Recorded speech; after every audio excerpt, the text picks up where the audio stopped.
Et si danser pouvait tuer? En 1518, dans la ville de Strasbourg, une épidémie étrange a frappé des centaines d'habitants.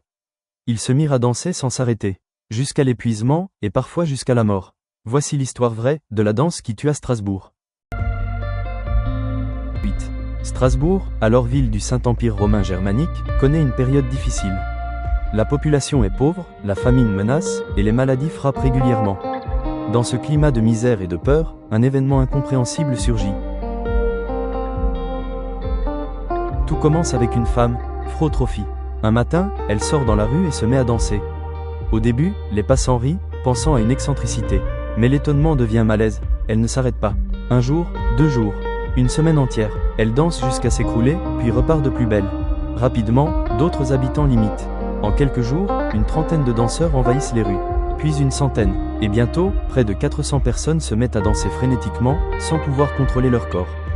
Hommes, femmes, vieillards, tous pris d'une folie collective.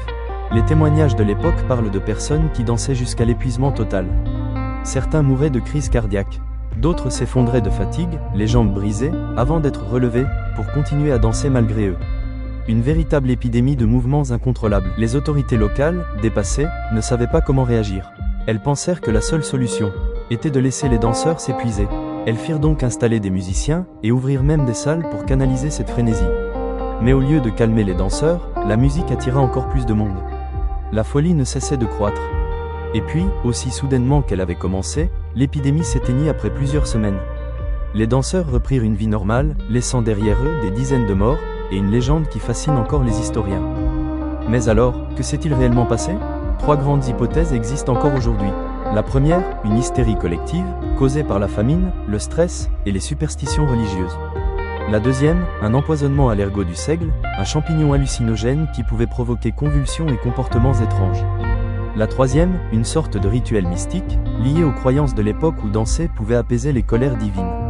La vérité reste inconnue. En 1518, Strasbourg a dansé jusqu'à la mort.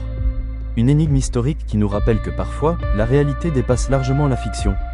Alors, que s'est-il vraiment passé? Était-ce une maladie, un délire collectif, ou une punition divine?